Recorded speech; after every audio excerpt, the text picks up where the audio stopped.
Bab 3111, terlalu malu untuk menunjukkan wajahnya. Bagaimana itu mungkin? Li Yao sangat terkejut. Dua orang yang jelek seperti babi dan hina seperti anjing, yang telah dipukuli dan ditekan olehku berkali-kali, mampu lulus ujian lebih awal dariku. Apakah kamu benar-benar tidak berbohong padaku? Aku tidak perlu berbohong padamu. Suara itu berkata, aku sudah ada terlalu lama. Miliaran tahun sudah cukup bagi air pasang untuk mencari setiap riak dan sudut lautan alam semesta. Ia tidak jauh lagi dari kedatangannya. Meskipun saya tidak dapat menurunkan standar pengujian hanya karena banjir sudah dekat, saya berharap pewaris sejati dapat muncul sesegera mungkin dan menyelesaikan pengujian yang telah berlangsung selama miliaran tahun. Saya tidak ingin menghancurkan lebih banyak penguji. Kemudian, jiwa Li Yao bergetar hebat seperti obor yang hampir padam di tengah badai.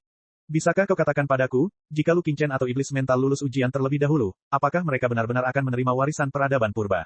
Apa sebenarnya yang disebut harta karun rahasia kuno? Bisakah mereka benar-benar menguasai seluruh alam semesta Pangu dan mendominasi peradaban kita? Ada banyak hal yang berada di luar imajinasi Anda dalam peninggalan peradaban purba. Suaranya tidak terlalu cepat atau terlalu lambat. Sejauh yang kau pahami, jika Lu Qingchen atau salah satu iblis mental menjadi pewaris peradaban purba, mereka akan mendapatkan tubuh baru terlebih dahulu. Saya perhatikan mereka tidak memiliki tubuh dari daging dan darah. Sebaliknya, mereka ada dalam bentuk gelombang energi khusus dan medan magnet yang tidak stabil. Meskipun bentuknya memiliki banyak manfaat, mereka tidak mudah bergerak di alam semesta tiga dimensi yang terbuat dari material. Dalam batasan teknologi peradaban purba, itu bukan masalah besar. Mereka dapat menemukan tubuh baru di gudang mesin perang kami sesuka hati, baik yang berbahan dasar karbon atau silikon, terbuat dari daging dan darah, atau terbuat dari mesin presisi dan kristal paling kuat, atau bahkan tubuh spesies alien seperti Void Hunters dan Mountain Giant Crab. Bersama dengan teknologi biokimia tercanggih dari peradaban purba dan unit penyerang yang terbuat dari mesin dan logam, mereka akan menjadi kaisar paling menakutkan di alam semesta. Kami juga memiliki teknologi seperti itu. Selain itu, kami memiliki pangkalan militer otomatis yang terkubur jauh di dalam hampir setiap planet yang dapat dihuni dan planet sumber daya di alam semesta Pangu. Pangkalan-pangkalan itu dapat dikumpulkan, dilebur, dan dimurnikan secara otomatis. Dengan energi dan sumber daya yang cukup, kami dapat menghasilkan aliran boneka pertempuran yang stabil dan bahkan pasukan kapal perang. Tidak perlu memanipulasi mereka secara manual. Satu gelombang otak dari panglima tertinggi sudah cukup untuk menjalankannya sampai mati. Tentu saja, saya yakin itu tidak akan menjadi masalah bahkan jika mereka perlu merekrut banyak tenaga kerja. Selama identitas mereka sebagai pewaris peradaban purba dipublikasikan dan mereka tiba dalam tubuh para dewa dan iblis yang megah dan menghalangi langit, sebagian besar rekan senegaramu akan menyembah mereka dan mendengarkan setiap perintah mereka. Ada apa? Sepertinya kau tidak ingin mereka berdua mewarisi warisan peradaban purba. Itu benar, Li Yao berhasil berkata, namun, aku tidak ingin melihat peradaban purba jatuh ke jurang kengerian, berubah menjadi tukang jagal yang kejam, atau sekelompok kecoa luar angkasa. Kebodohanmu patut disesalkan, dan kegigihanmu patut dikagumi. Suara itu berkata, lalu, jika aku katakan kepadamu bahwa, pada tingkat tertentu, sisa-sisa spesies alien dan peradaban tingkat rendah adalah bagian dari banjir yang akan menghancurkan peradaban purba dalam waktu dekat, apakah kamu akan berubah pikiran? Apa? Li Yao sangat terkejut. Dia memahami kunci suara itu dengan saksama. Apakah maksudmu banjir yang disebut itu adalah pasukan koalisi spesies alien dan peradaban tingkat rendah melawan peradaban purba? Tapi apa maksudmu dengan pada tingkat tertentu? Apa sebenarnya banjir itu? Saya tidak bisa memberitahu Anda secara pasti apa itu banjir, karena mustahil bagi Anda untuk melihat penampakannya secara utuh dan mengerikan dengan kemampuan pemahaman Anda saat ini. Namun, saya dapat menjamin bahwa saya tidak berbohong kepada Anda, karena memberikan informasi yang salah akan membuat Anda membuat penilaian yang salah, yang tidak sesuai dengan tujuan ujian.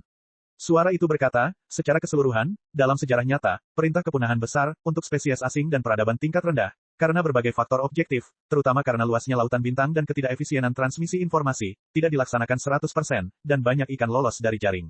Mungkin ikan itulah yang membentuk gelombang pasang dan menggulingkan kekuasaan peradaban purba. Oleh karena itu, dalam ujian terakhir, jika perintah pemusnahan dikeluarkan lebih awal dan dilaksanakan dengan lebih tegas, nasib peradaban purba mungkin akan terbalik. Lama kemudian, di jalan menuju kehancuran dan pelarian, para ahli dan orang bijak yang tersisa dari peradaban purba menjalankan ribuan simulasi. Mereka semua percaya bahwa periode sekitar dikeluarkannya, perintah kepunahan besar, adalah titik balik paling kritis bagi peradaban purba. Jika mereka melewatkan kesempatan terbaik, tidak akan ada kekuatan untuk menghentikan naiknya gelombang banjir dan kehancuran ras kita. Jika kau ingin meneruskan ujian ini, untuk menerima warisan kami, untuk menyelamatkan rakyatmu, dan untuk mempertahankan peradabanmu, maka buatlah sebuah pilihan, bahwa kau tidak punya pilihan lain. Suara itu mengandung kekuatan magis tak terbatas yang menggerogoti jiwa Li Yao tanpa suara. Untuk pertama kalinya, Li Yao terperangkap dalam kebingungan dan keraguan seperti itu. Gambaran yang hidup dan mendalam itu berputar-putar dalam otaknya dan terjalin menjadi kekacauan yang rumit. Jika dia tidak memilih Great Extinction Order, ujian terakhir kemungkinan besar akan gagal. Saat itu, Lu Qingchen akan mendapatkan harta rahasia kuno atau semua manusia di Pangu Universe akan musnah. Namun, jika dia memilih Great Extinction Order, apa bedanya dia dengan Lu Qingchen? Akankah sisik yang tumbuh secara bertahap itu menelannya sepenuhnya dan mengubahnya dari pembunuh naga menjadi naga? Kalau dia menerima warisan peradaban purba dengan cara seperti itu, akankah dia mampu mengendalikan warisan itu dan tidak malah terjerumus ke dalamnya dan menjadi duplikat ras purba? Tidak, dia bukan duplikat ras purba. Dia adalah manusia baru. Namun, masalahnya tidak dapat diselesaikan hanya dengan beberapa tetes darah panas dan beberapa raungan. Ding Lingdang dan yang lainnya masih menjalani ujian. Jika dia tidak segera menerobos, cepat atau lambat, Ding Lingdang dan yang lainnya juga akan menghadapi pilihan yang sulit dan berbahaya. Dan dengan kepribadian Ding Lingdang yang pantang menyerah, dia sama sekali tidak akan berkompromi dengan suara itu. Lalu, apakah Ding Lingdang akan mengikuti jejak Exterminate All dan Dragon Lotus Seed? Apakah dia akan dilenyapkan oleh suara itu dan berubah menjadi 10.000 kupu-kupu yang terbakar? Adegan yang nyata itu terus terbayang dalam otak Liao, membuat seluruh sel otaknya bergetar. Ada juga kebenaran tentang banjir, serta rahasia terbesar di hati Liao, bumi, tempat ia dilahirkan. Tampaknya semua jawaban tidak dapat diungkapkan sampai ia lulus ujian akhir. Apa yang harus dia lakukan sebenarnya? Apa yang harus dia lakukan? Meskipun dia belum pernah berhadapan dengan musuh yang nyata, tak terkalahkan, dan hanya ujian yang tampaknya sederhana, Liao belum pernah merasa begitu kesepian dan tak berdaya sebelumnya. Dia berharap memiliki beberapa kawan yang bisa berjuang berdampingan dengannya. Dia berharap para seniornya seperti Jin Tuyi atau Boss Bai bisa memberinya beberapa petunjuk. Dia berharap teman-teman jahatnya seperti Iblis Mental dan Long Yangjun bisa meredakan kecemasannya dengan mengobrol dengannya. Akan lebih baik jika Ding Lingdang bisa muncul di sampingnya sekarang dan meninju bahunya dengan keras sehingga dia tidak perlu memikirkan hal lain dan bisa mengikuti kata hatinya. Namun, dia tidak melakukannya. Keluarga dan teman-temannya tidak ada di sana. Dia adalah satu-satunya yang menghadapi alam semesta yang dalam dan dunia di dalam hatinya yang lebih dalam dari alam semesta. Kultivator. Liao pernah berpikir bahwa ia telah mencapai tingkat tertinggi dari ahli terbaik peradaban manusia di alam semesta Pangu setelah 1 hingga 200 tahun kultivasi. Ia bahkan telah berlatih 3.000 reinkarnasi di dunia manusia di ruang virtual, dan ia telah melihat melalui hatinya sejak lama. Baru pada saat inilah ia menyadari bahwa ia salah. Ia sangat salah. Pikiran seorang pria tidak terukur. Bahkan jika ia menghabiskan seluruh hidupnya untuk mencari, siapa yang berani menyombongkan diri bahwa mereka benar-benar dapat melihat melalui hatinya. Tidak seorang pun tahu apa yang akan mereka lakukan sampai tidak ada pilihan lain tiba. Liao bahkan menyesali pilihannya sebelum ia mengambilnya. Namun dia tetap memilih meneruskan tes untuk segalanya. Di dalam otaknya, mesin pembantaian peradaban purba mulai bekerja. Darah mewarnai seluruh lautan bintang menjadi merah. Begitulah kontradiksi manusia. Beberapa saat yang lalu, Liao sangat kagum dengan pasukan peradaban purba yang luar biasa dan kebangkitan peradaban yang menggetarkan jiwa. Dia merasa terhormat dan memuji mereka. Namun sekarang, dia merasa bahwa rekan senegaranya yang tampak persis seperti dirinya begitu kejam dan menakutkan. Baru saja, ketika pemburu Void dan kepiting raksasa gunung melahap dan menghancurkan penguasa langit purba seolah-olah mereka adalah semut, Liao juga merasa sangat tidak berdaya dan marah. Dia telah menantikan hari ketika penguasa langit purba akan melakukan serangan balik dan terbang ke langit. Namun, ketika hari itu tiba dan anak-anak spesies alien di luar angkasa semuanya menggigil di bawah pemboman peradaban purba, ketika sarang-sarang mereka dan semua jejak keberadaan mereka musnah, Liao merasakan kepedihan dan penyesalan yang tak terlukiskan. Banyak individu dari peradaban tingkat rendah tampak mengerikan atau licik. Liao waspada dan jijik saat melihat mereka. Namun, saat mereka terluka, berdarah, atau menyerang mesin perang paling canggih dari peradaban purba untuk melindungi keluarga dan rumah mereka, keberanian mereka membangkitkan gelombang pasang di hati Liao juga. Liao terlalu malu untuk menatap mata mereka. Seharusnya, tidak seperti ini. Liao bergumam pada dirinya sendiri, apa yang sebenarnya telah kulakukan. Bab 3112, melawan. Dalam penglihatan Liao, darah panas berubah menjadi nanah yang bau. Para prajurit bangsawan berubah menjadi tukang jagal yang brutal. Para prajurit yang telah berjuang untuk bertahan hidup dan meraih kejayaan tenggelam ke dalam jurang keinginan satu persatu. Dalam pembantaian dan kehancuran yang tak terhitung jumlahnya, sedikit cahaya terakhir di hati mereka pun ikut musnah. Lautan bintang terlalu luas dan terlalu gelap. Perjalanan sang penguasa langit purba terlalu jauh. Semua orang kehilangan arah dan lupa dari mana mereka berasal. Mereka juga tidak tahu di mana tujuan mereka. Mereka telah tenggelam dalam darah orang-orang tak berdosa dan rusak karena terlalu banyak radiasi. Mereka telah berubah bentuk hingga tak dapat dikenali lagi dan sama sekali melupakan alasan perang. Didorong oleh naluri membunuh yang telah diputuskan miliaran tahun lalu, mereka menjadi budak gen dan dibakar, dibunuh, ditaklukkan, dan dihancurkan. Proses ini berlangsung sangat lama. Peradaban purba berkembang dan meluas ke dalam, subunit, yang tak terhitung jumlahnya di alam semesta yang mirip dengan alam semesta Pangu. Berdasarkan ciri-ciri dan aturan subunit, mereka juga sangat dipengaruhi oleh penduduk asli setempat. Penguasa langit purba juga hadir dalam berbagai wujud. Sebagian energi spiritual subsemesta sebagian besar berbentuk riak-riak. Sebagian energi spiritual subsemesta berbentuk partikel-partikel. Cara paling efisien untuk memanfaatkan energi spiritual dalam berbagai bentuk menentukan evolusi penguasa langit purba. Energi spiritual di subsemesta tertentu relatif murni dan ganas. Energi itu hampir tidak digunakan oleh mesin perang. Sebaliknya, energi itu dapat diserap dan dilepaskan langsung oleh tubuh manusia. Sistem pelatihan bernama aura pertempuran lahir di subsemesta dengan serangkaian keterampilan tempur yang memukau dan sejenisnya. Sedangkan untuk subsemesta, seperti yang diketahui Liao, penghalang antara ruang 3 dimensi dan ruang 4 dimensi tidaklah terlalu kokoh. Mereka dapat menyerap kekuatan ruang 4 dimensi dengan mudah, dan lahirlah sistem pelatihan yang disebut sihir. Para pembudidaya energi spiritual bertarung dengan bantuan kekuatan tertinggi dari badai 4 dimensi. Tentu saja, ada pula orang-orang kuno yang bersikeras pada teknologi dan mengklaim sebagai penguasa sah peradaban.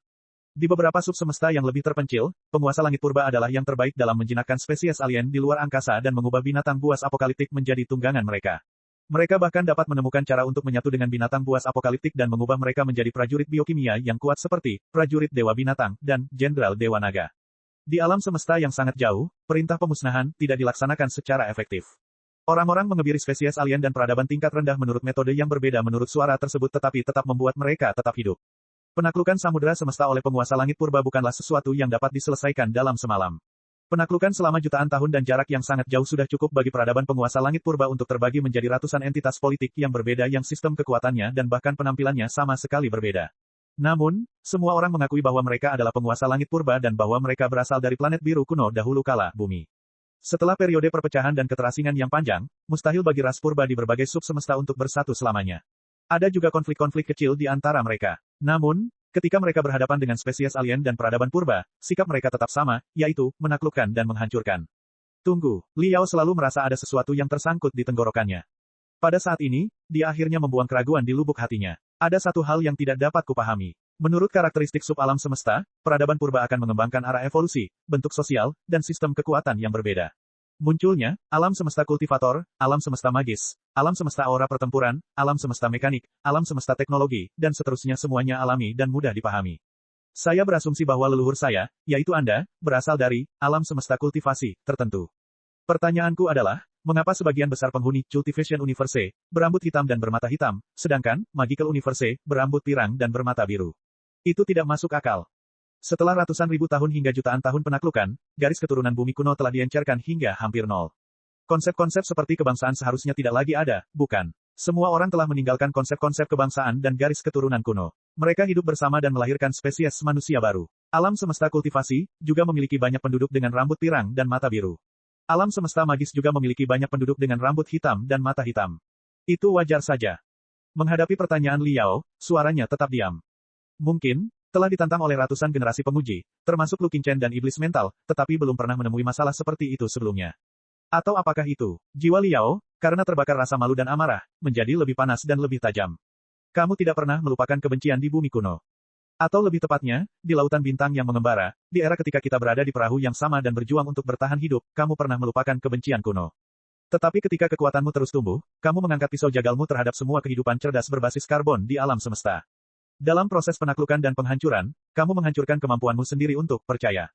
Kamu menghancurkan kepercayaan pada kebaikan dan pengejaran keadilanmu. Semakin kamu menaklukkan, semakin serakah kamu. Semakin kamu dihancurkan, semakin kamu menjadi takut. Pada awalnya, kamu takut akan serangan balik dari peradaban tingkat rendah dan ras alien di luar angkasa. Kemudian, kamu takut pada jenismu sendiri, tidak, untuk orang-orang berambut hitam, bermata hitam, dan primitif. Apakah orang-orang primitif berambut emas, bermata biru, benar-benar jenismu sendiri? Di bumi kuno, untuk memperebutkan ruang hidup, bukankah semua orang bertarung sampai mati dan hampir menghancurkan rumah bersama satu sama lain? Sekarang, meskipun rumah Anda telah berkembang miliaran kali, ambisi Anda juga telah berkembang miliaran kali. Siapa yang tahu apakah Perang Dunia 4 akan terjadi dengan cara yang lebih kejam di lautan bintang yang tak berujung? Hati orang-orang yang bukan spesies kita pasti berbeda. Itu pepatah yang bagus. Tapi siapa spesiesku dan siapa orang luar? Ketika semua spesies alien dan peradaban tingkat rendah jatuh dan menjadi hantu yang menghantui pedang Dewa Langit Purba, ancaman terbesar adalah satu sama lain, bukan? Lucu sekali. Seharusnya aku sudah memikirkan logika sederhana seperti itu sejak lama. Kau mencoba membenarkan ekspedisi dan pembantaian penguasa Langit Purba dengan meminta Homo sapiens untuk keluar dari Afrika dan menyebar ke seluruh bumi. Namun jangan lupa bahwa, meskipun manusia memusnahkan mamut, harimau bertaring pedang, dan hampir semua hewan besar, mereka tidak membawa kedamaian abadi. Sebaliknya, musuh yang lebih mengerikan muncul di balik bangkai mamut dan harimau bertaring pedang, yaitu manusia itu sendiri. Satu-satunya hal yang dapat menghancurkan umat manusia adalah dirinya sendiri. Pepatah itu berlaku di alam semesta yang tak terbatas, bukan? Penguasa langit purba yang berambut hitam dan bermata hitam sangat waspada terhadap penguasa langit purba yang berambut emas dan bermata biru. Penguasa langit purba yang berambut emas dan bermata biru juga menatap penguasa langit purba yang berambut hitam dan bermata hitam dengan mata yang paling tajam. Bahkan jika satu pihak tidak pernah berpikir untuk mengungkit masa lalu era bumi, bagaimana Anda bisa yakin bahwa pihak lain tidak akan mengungkit masa lalu dan menyalakan kembali api perang? Pada akhirnya, dendam lama era bumi, termasuk perbedaan penampilan, hanyalah alasan. Anda telah lama kehilangan arah dalam perjalanan berdarah. Anda telah menjadi budak naluri membunuh Anda dan menjadi makhluk menyedihkan yang terikat oleh rantai kecurigaan. Pada akhirnya, apakah ini benar-benar hanya gesekan kecil antara dua alam semesta yang berbeda? Atau apakah ini perang saudara purba yang 10 kali lebih intens daripada perang penaklukan? Apakah Anda ingat apa yang Anda katakan di awal? Sebagian besar peradaban yang makmur tidak binasa karena invasi asing, tetapi karena pertikaian internal ketika mereka mencapai batas ekspansi. Peradaban yang hidup di alam semesta Pangu selama ratusan generasi adalah sama. Bukankah peradaban purba itu sama? Oleh karena itu, saya membuat asumsi yang berani bahwa, setelah menaklukkan sebagian besar spesies alien dan peradaban tingkat rendah, peradaban purba terpecah menjadi ratusan kekuatan yang berbeda dan melancarkan perang saudara yang brutal. Tepat untuk menyebutnya, Perang Dunia Keempat. Perang ini telah menghancurkan kepercayaan di antara kalian berdua. Kecurigaan dan kewaspadaan di antara kalian berdua telah meningkat hingga ekstrim, sampai-sampai perbedaan sekecil apapun di antara kalian berdua tidak tertahankan. Selama periode ini, pemeriksaan dan pembersihan yang tak terhitung jumlahnya pasti telah terjadi. Semua orang yang bukan dari rasku telah dibersihkan. Seluruh alam semesta kultivator hanya memiliki rambut hitam dan mata hitam, sedangkan alam semesta sihir hanya memiliki rambut pirang dan mata biru. Katakan padaku, apakah itu benar? Katakan padaku. Terjadi keheningan panjang. Itu tidak penting. Katanya, suaranya sangat serak. Rupanya itu adalah jawaban yang belum pernah terdengar selama miliaran tahun. Tidak, ini sangat penting. Li Yao tersenyum sedih. Jika memang begitu, musuh terbesar klan purba adalah klan purba, dan musuh terbesar umat manusia adalah umat manusia. Lalu, apa pentingnya apa yang disebut perintah pemusnahan besar? Di sisi lain, saya percaya bahwa perang saudara yang brutal dan dahsyat itu memang ada. Perang saudara telah memutus ikatan antara setiap sub semesta. Kawan-kawan seperjuangan yang dulunya sedekat saudara berubah menjadi orang asing atau bahkan musuh lagi. Setelah sekian lama bergejolak, apa yang disebut peradaban purba hanya ada dalam nama. Ia berevolusi menjadi peradaban asing yang tak terhitung jumlahnya dan mandiri yang waspada. Mungkin mereka masih ingat planet biru dan kisah bumi, tetapi itu sudah menjadi legenda kuno dan mitos imajiner. Pada akhirnya, ketika banjir benar-benar bangkit dan menerjangmu dengan ganas, apa yang disebut peradaban purba tidak dapat lagi bersatu melawan musuh dan hanya dapat ditelan oleh gelombang pasang satu demi satu. Aku bahkan yakin bahwa, ketika alam semesta ajaib tertentu ditelan oleh gelombang pasang, para penggarap di alam semesta, penggarap yang telah melawannya masih tertawa dan bertepuk tangan. Titik awal dari semua ini adalah Great Extinction Order. Hal ini bahkan dapat ditelusuri kembali ke masa ketika Anda menelantarkan 95% rekan senegara Anda di bumi. Sejak saat itu, Anda telah membuang apa yang paling Anda banggakan dan lindungi sebagai manusia. Anda telah membuang jiwa peradaban di bumi dan berubah menjadi kecoa luar angkasa berkulit manusia. Bab 3113, Kawanan Lebah Super. Menghadapi omelan Li Yao, suara itu terdiam cukup lama. Bahkan Li Yao merasa bahwa suara itu sedang melarikan diri. Suara itu, lebih tepatnya, makhluk purba yang telah menetapkan program tersebut miliaran tahun lalu tidak pernah menyangka bahwa seorang penguji yang begitu berani akan muncul suatu hari dan menghukum mereka. Li Yao mendengar desahan samar dalam otaknya, seolah-olah hantu klan Yuanshi tengah mendesah penyesalan. Mungkin Anda benar, tapi sudah terlambat. Akhirnya, ia berhasil berkata, kesalahan yang dibuat ribuan tahun lalu tidak pernah diperbaiki. Kita hanya bisa berjalan di jalan yang berdarah dan berduri tanpa menoleh ke belakang. Untuk memperbaiki kesalahan, waktu terbaik adalah saat kesalahan terjadi, diikuti oleh masa kini miliaran tahun kemudian. Li Yao berkata dengan tegas, bahkan jika itu adalah kesalahan yang dibuat oleh para pendahulumu, kamu tidak pernah mencoba untuk mengubahnya atau menebusnya. Bagaimana kamu tahu kamu tidak bisa? Karena tidak ada waktu. Suara itu tersenyum getir. Sama seperti peradaban purba yang tidak memberi spesies alien dan peradaban tingkat rendah waktu untuk berevolusi, banjir tidak memberi kita kesempatan untuk berubah atau menebusnya sama sekali. Banjir yang mengerikan itu menyapu seluruh alam semesta hampir seketika dan menyebar ke setiap sub alam semesta yang diperintah oleh peradaban purba. Oh, Li Yao merasa segar kembali. Ini seharusnya menjadi ujian terakhir, kan? Tantangan baru telah dimulai di otaknya. Seperti yang dia duga, meskipun wilayah peradaban purba telah meluas miliaran kali lipat dan hampir menutupi seluruh samudra semesta, sumber daya dan armada yang dapat dia kendalikan telah menyusut. Selain itu, dilihat dari gambarnya, planet-planet yang dulunya makmur dan damai semuanya telah dirusak oleh api perang dan tampaknya berada dalam kesulitan yang mengerikan. Rupanya hal ini disebabkan oleh Perang Dunia Keempat, perang saudara super dari peradaban purba, yang mengakibatkan perpecahan besar dan kemunduran besar. Karena cabang Yuanshi yang melarikan diri ke alam semesta Pangu berasal dari alam semesta kultivasi, dengan rambut hitam dan mata hitam, Li Yao hanya bisa memanipulasi cabang Yuanshi untuk menghadapi tantangan. Tantangan tersebut sebagian besar terkait dengan sub alam semesta di dekatnya. Perkembangan alam semesta magis dan alam semesta aura pertempuran, dan bahkan komunikasi waktu nyata telah terhalang oleh perang yang sengit dan jarak yang jauh. Tidak seorang pun tahu asal-muasal banjir. Mungkin karena beberapa Guild of Provenance yang berbeda mengembangkan senjata pamungkas baru selama perang saudara dan kehilangan kendali. Mungkin karena spesies alien tertentu atau peradaban tingkat rendah yang telah didorong ke tepi lautan bintang oleh peradaban purba akhirnya mengalami ledakan teknologi, atau mungkin karena apa yang disebut anak-anak takdir, para ahli tak tertandingi yang tidak dapat dilihat dalam miliaran tahun, telah muncul dan memimpin peradaban, memimpin mutasi drastis yang telah terjadi hanya dalam beberapa ratus tahun. Kemudian, mereka telah menyatukan semua makhluk cerdas berbasis karbon lainnya yang telah kehilangan rumah, keluarga, dan kejayaan mereka menjadi pasukan koalisi yang mengerikan. Tentu saja, ada kemungkinan juga bahwa perluasan peradaban purba telah mengubah lautan alam semesta secara signifikan dan akhirnya menarik minat suatu eksistensi kuat di luar lautan alam semesta, yang menimbulkan bayangan menakutkan di lautan alam semesta. Singkatnya, karena isolasi informasi dan jarak, ketika cabang suara menemukan banjir, tren kehancuran telah terbentuk. Banjir telah menjadi kekuatan yang tak terhentikan. Sulit untuk mengatakan seperti apa bentuk sebenarnya dari pasang surut itu. Sebagian besar waktu, pasang surut itu muncul dalam bentuk kabut tak terlihat yang menutupi langit dan bumi, dan bawahan serta cakar pasang surut, atau yang disebut legiun pasang banjir, yang membawa pembantaian dan kehancuran. Tidak sulit untuk menebak bahwa spesies alien dan peradaban tingkat rendah yang harus melarikan diri ke tepi lautan bintang karena rumah mereka telah dihancurkan oleh peradaban purba adalah kekuatan utama legiun pasang banjir. Mereka telah dikalahkan oleh peradaban purba sejak awal, dan hanya ada beberapa dari mereka yang tersisa. Secara logika, mereka tidak cukup untuk menimbulkan kerusakan fatal pada peradaban purba. Peradaban purba bahkan berharap agar prajurit yang tersisa dapat dikumpulkan sehingga mereka dapat menangkap mereka semua. Namun, spesies alien dan peradaban tingkat rendah yang datang untuk membalas dendam dengan banjir bandang tidak lagi lemah dan bodoh seperti dulu. Mereka telah menguasai teknologi canggih, taktik luar biasa, dan sistem produksi industri yang berkelanjutan. Mereka bahkan memiliki kapal antariksa mereka sendiri, yang bahkan lebih misterius, aneh, dan kuat. Apa yang ditakutkan oleh penguasa langit purba telah terjadi. Benar saja, musuh mereka telah mengalami ledakan teknologi. Hanya dalam beberapa ribu tahun atau bahkan ratusan tahun, kesenjangan teknologi antara kedua belah pihak telah tertutup, dan mereka sekarang bahkan lebih dekat dengan peradaban purba. Spesies alien di luar angkasa membanggakan kemampuan tempur individu yang luar biasa sejak awal. Bersama dengan peningkatan teknologi canggih dan industrialisasi, potensi tempur yang mereka banggakan terlalu besar untuk dihadapi oleh peradaban purba. Meskipun mereka menduduki sub alam semesta yang paling makmur dan sumber daya yang melimpah di lautan bintang, dan mereka memiliki pasukan awal yang ratusan kali lebih besar daripada legiun pasang surut banjir, peradaban purba tidak dapat bersatu. Mereka semua adalah pasir lepas dan melakukan hal-hal mereka sendiri. Perang itu sangat sulit. Saat pertempuran berlangsung, fakta mengejutkan lainnya terungkap, legiun pasang banjir bercampur dengan banyak klan purba, yang telah menyediakan banyak teknologi untuk spesies alien dan peradaban tingkat rendah dan membantu mereka mewujudkan ledakan teknologi. Berita yang tidak dapat dipercaya itu bagaikan bom yang dilemparkan ke dalam hati semua orang yang mengaku sebagai makhluk tertinggi di alam semesta. Mereka tidak dapat memahami mengapa rekan-rekan mereka mau merendahkan derajat mereka sendiri, bekerja sama dengan spesies asing dan peradaban tingkat rendah, dan bahkan menularkan teknologi berharga satu sama lain untuk menghadapi rekan-rekan mereka sendiri.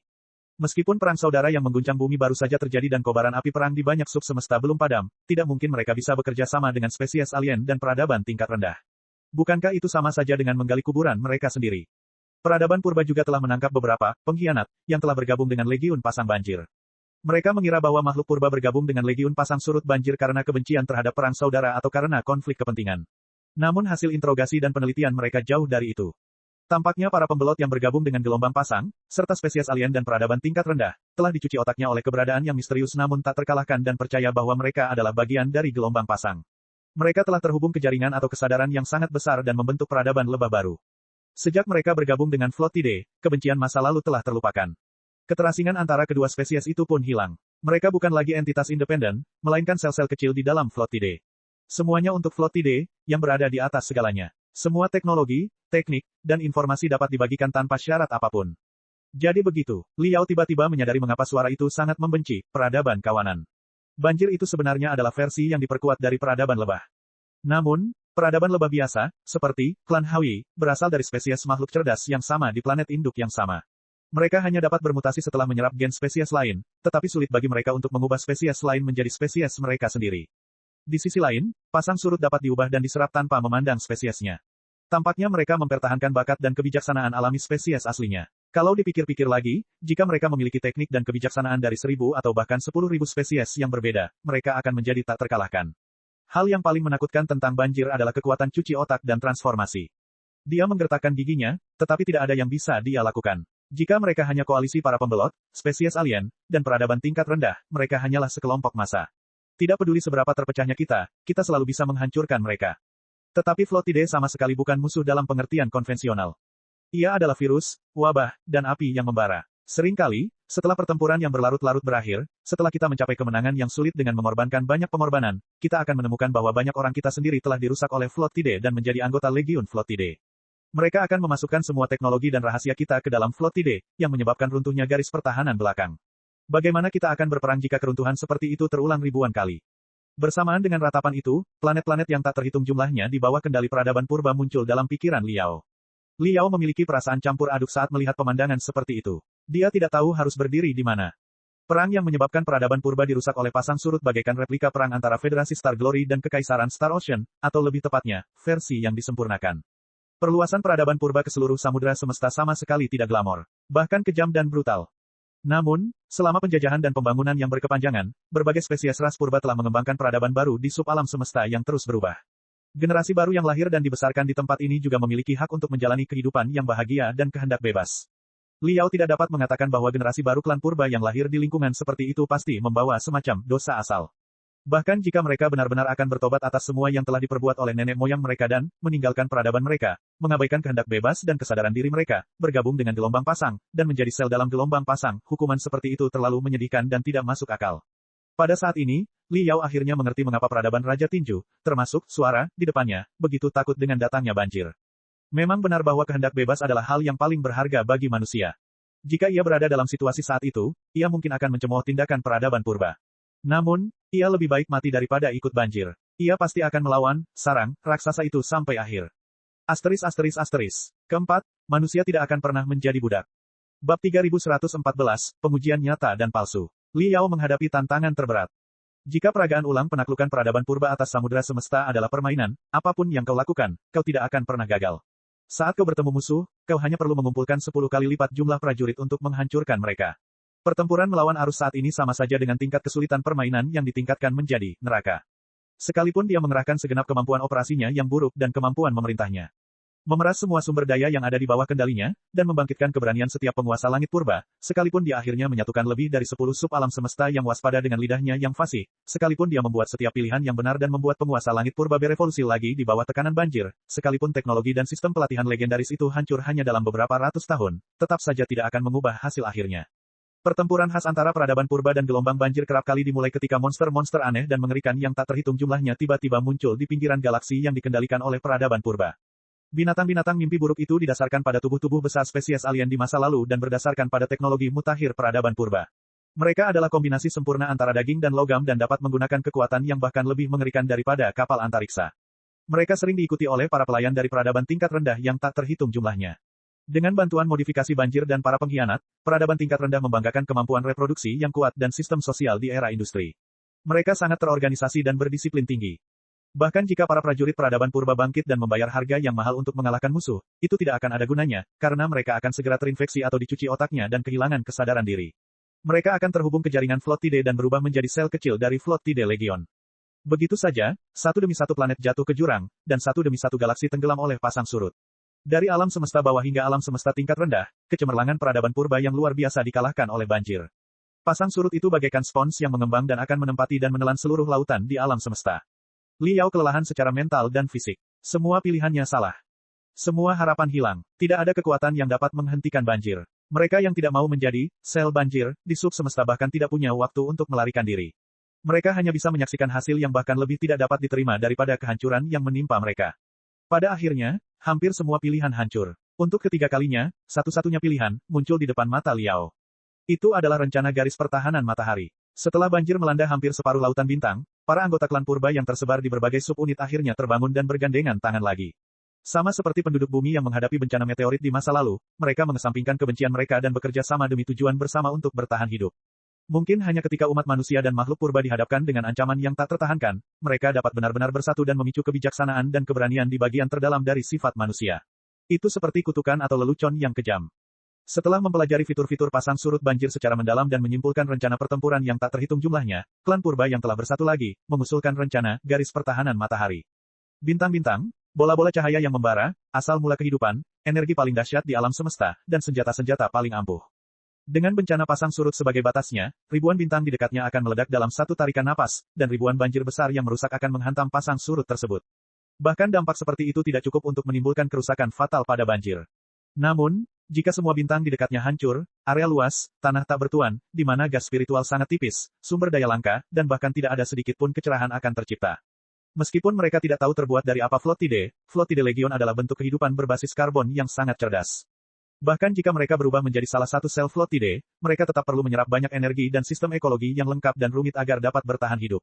Tanpa bintang, Mustahil untuk membangun sistem ekologi berskala besar. Sistem ekologi buatan manusia pada beberapa kapal antariksa tidak cukup untuk memuaskan flotile legion berskala besar seperti itu. Pada akhirnya, sejumlah besar flotile legion akan mati kelaparan. Tentu saja, dengan bantuan para pengkhianat, Legiun Pasang Banjir juga telah menguasai teknologi canggih lompatan luar angkasa.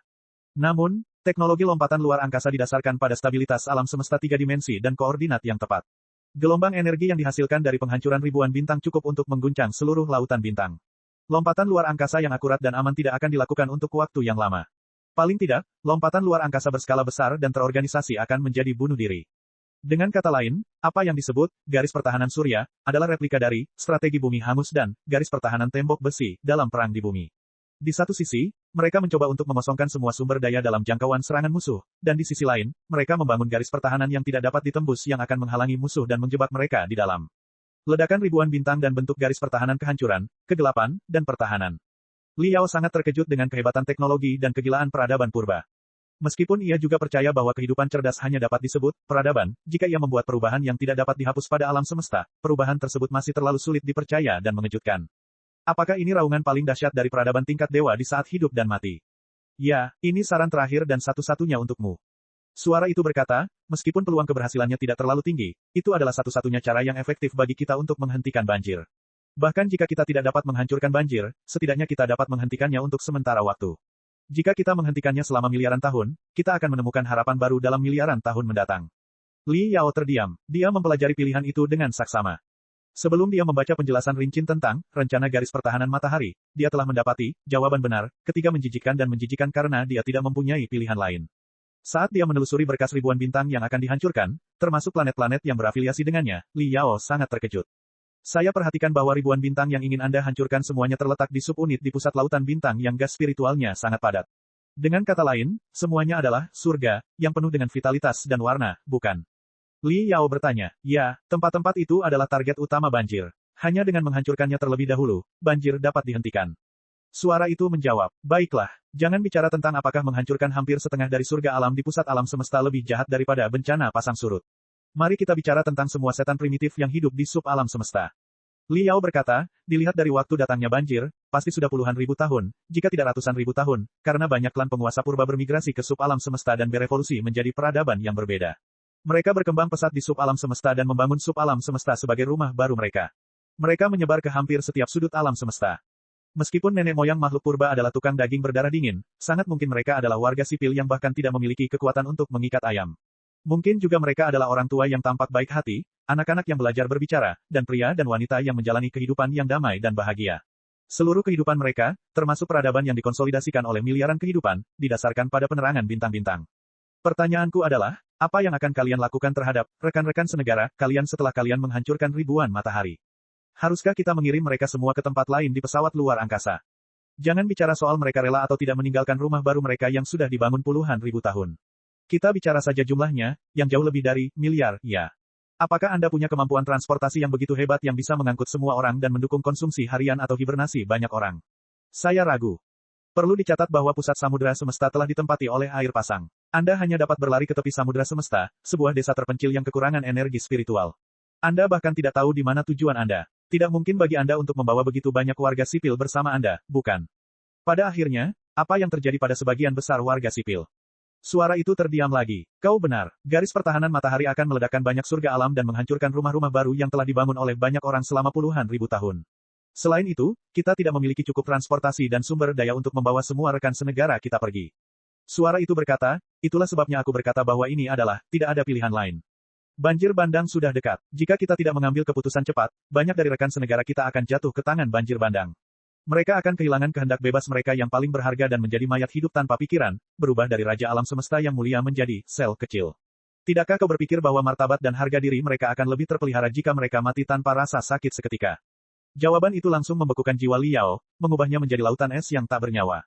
Namun sesaat kemudian, retakan muncul di lautan es, dan di sana suara tawa yang tak terbendung bergema. Haha, hahaha. Li Yao tertawa sedih, marah, dan ironis. Apa yang kamu tertawakan? Suara itu bertanya. Saya menertawakan diri sendiri karena terlalu konyol. Awalnya, saya benar-benar mengira itu adalah ujian. Saya salah sejak awal, dan saya terus membuat kesalahan dan jatuh semakin dalam. Baru pada saat inilah saya menyadari apa yang sedang terjadi. Tawa Li Yao tiba-tiba berakhir. Gelombang jiwanya setajam pisau saat dia berkata, sebenarnya, ini sama sekali bukan ujian, tetapi, kepemilikan, atau korosi, pada tingkat tertentu, bukan. Bab 3115, Pertarungan Sampai Mati. Mengapa kamu berkata seperti itu? Suara itu berkata, sangat mudah bagi kita untuk merusak jiwa penguji. Jika tujuan kita begitu sederhana, kita bisa saja merusak penguji puluhan juta tahun yang lalu. Mengapa kita menunggu begitu lama? Apakah semudah itu? Li Yao mendengus dan mencibir lagi. Kalau begitu, apakah kau berani memberitahuku tujuan sebenarnya dari rencana garis pertahanan matahari? Apakah rencana yang tampaknya luar biasa itu benar-benar dirancang untuk menghancurkan dan memblokir banjir seperti yang kau katakan? Tidak mungkin. Bahkan galaksi yang paling biasa pun memiliki 100 juta bintang, 1 miliar bintang, atau bahkan 10 miliar bintang. Bahkan peradaban purba, yang telah berkembang hingga puncaknya, tidak dapat menghancurkan 1 miliar bintang dalam satu tarikan napas, bukan? Seperti yang Anda katakan, rencana Anda adalah menghancurkan 10 juta bintang. Hehe, dibandingkan dengan jumlah bintang yang sangat banyak, 10 juta bintang, tidak lebih dari setetes air di lautan. Apakah benar-benar mungkin untuk merusak dan menghalangi banjir, atau bahkan mengganggu stabilitas seluruh lautan bintang dengan menghancurkan jutaan bintang? Saya sangat meragukannya. The Flottide Legion membanggakan banyak Void Hunter yang dapat melakukan perjalanan dalam badai 4 dimensi. Mereka juga membanggakan teknologi yang secanggih lompatan luar angkasa Anda. Tidak peduli seberapa besar tanah hangus yang Anda buat, Flottide akan dapat melewatinya.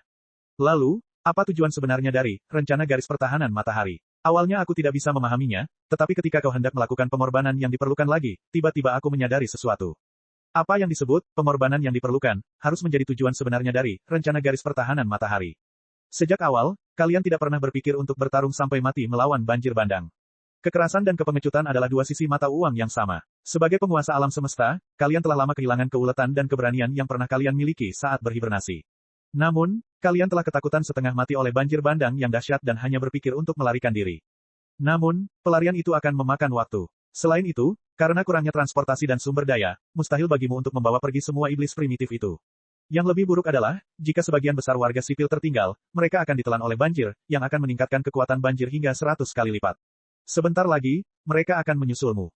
Apa yang disebut, rencana garis pertahanan matahari, dilaksanakan sedemikian rupa sehingga membunuh 3 burung dengan 1 batu. Pertama-tama, meskipun meledakan ribuan bintang tidak cukup untuk menimbulkan kerusakan besar pada pasang surut, hal itu memang dapat memberi Anda jutaan tahun pelarian dan pengembangan. Kedua, sebagian besar rekan senegaramu akan terkubur dalam kobaran bintang-bintang yang hancur. Mereka tidak akan menjadi tawanan pasang surut, dan mereka juga tidak akan terus hidup dengan kebencian kepadamu. Pada akhirnya, riak-riak dari ledakan ribuan bintang mungkin tidak cukup untuk mengguncang stabilitas seluruh lautan bintang, tetapi cukup untuk menghapus jejak pelarianmu. Dalam kembang api yang cemerlang di mana ribuan ledakan supernova terjadi pada saat yang sama, bahkan api knalpot terkuat dari armada yang melarikan diri tidak akan meninggalkan jejak radiasi sama sekali.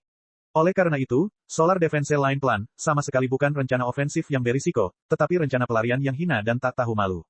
Reaksi Anda hanyalah replika saat orang kaya dan berkuasa di bumi menghadapi bencana meteorit. Anda menelantarkan 99% rekan senegara Anda, yang tidak bersalah dan yang lemah, dan pergi begitu saja.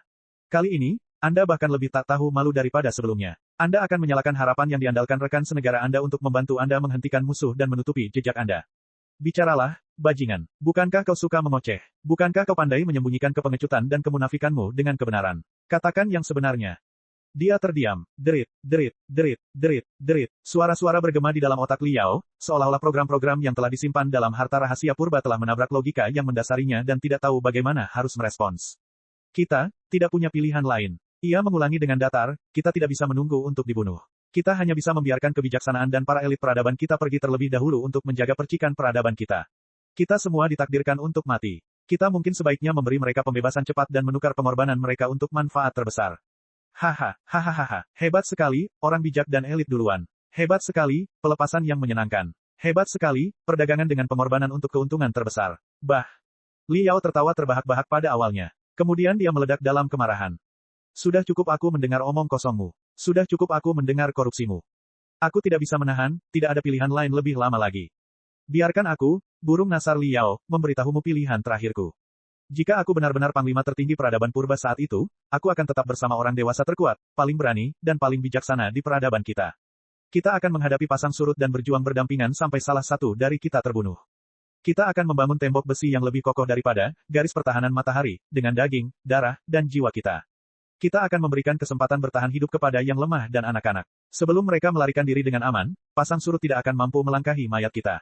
Pada saat-saat terakhir, mungkin kita juga akan meledakkan bintang itu. Tetapi semua orang yang membuat rencana garis pertahanan surya, akan berdiri bersama saya di rumah baru kami dan menyambut kemuliaan tertinggi. Oleh karena itu, Anda bukanlah seorang panglima tertinggi yang berkualifikasi. Suara itu menjawab, hanya orang kasar yang pemarah. Sebelum saya menjadi panglima tertinggi yang berkualifikasi.